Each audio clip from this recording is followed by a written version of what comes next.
తపస్సు చేస్తున్న హిరణ్యకశిపుని శరీరమంతా చీమలు వ్యాపించి అతని మధ్య మాంసాలను చర్మాన్ని కొరికివేస్తూ రక్తాన్ని పట్టి పీలుస్తున్నాయి.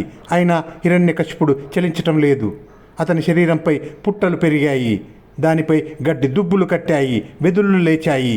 దానవేంద్రుడు పుట్టలో ఉన్న తపస్సు వల్ల కలిగిన అపూర్వమైన కాంతులతో ప్రకాశిస్తూ ఆకాశంలో దట్టమైన కారు మబ్బుల మధ్య కప్పబడిన సూర్యునిలాగా ఉన్నాడు. అటువంటి హిరణ్యకశిపుణ్ణి చూసి విధాత బ్రహ్మ విస్మయం చెందాడు. కొంతసేపటికి చిరునవ్వుతో ఇలా పలికాడు: ఓ సురారి కులేంద్ర, నీ క్రియ ఉగ్రమైన తపంబు మున్ చేసి చూపినవారు లేరు, ఇంకన్ చేయువారును లేరు.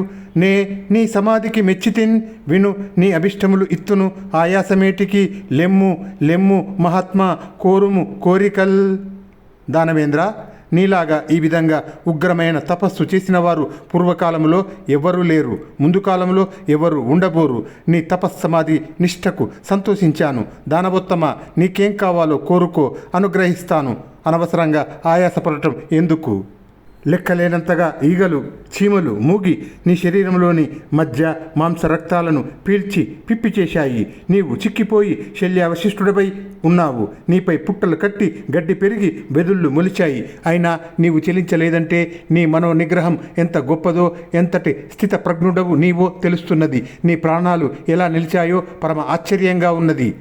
సడలని పట్టుదలతో తపస్సు చేశావు. అన్న పానీయాలు మానివేశావు. 1 2 100 దివ్య సంవత్సరాలు ప్రాణాలు నిలుపుకోవటం అన్యులకు అసాధ్యం. ఉగ్రమైన తపస్సుతో మమ్మల్ని నీవు గెలిచావు. మాకు చాలా సంతోషంగా ఉంది. నీవు కోరిన కోరికలన్నీ తీర్చడానికి నేను నీ దగ్గరకు వాత్సల్యంతో వచ్చాను. రాక్షసేంద్ర, కోరుకో అని పలికి బ్రహ్మదేవుడు తన కమండలంలోని మంత్రజలమును అడవి ఈగల చేత గండు చీమల చేత తినబడిన ఆ రాక్షసుని శరీరంపై చల్లాడు. దివ్యమైన ఆ కనక కమండలం నుంచి వెలువడిన పరమ పవిత్రమైన నీటి బిందువులతో తడిసిన ఒడలితో దానవుడు తపస్సు విరమించాడు. వెదుళ్లతో నిండిన పుట్ట మధ్య నుంచి లేచి హిరణ్యకశిపుడు వచ్చాడు. బ్రహ్మదేవుని మంత్రజల ప్రభావం వల్ల మహాసుందరమైన యవ్వనాన్ని పొందాడు.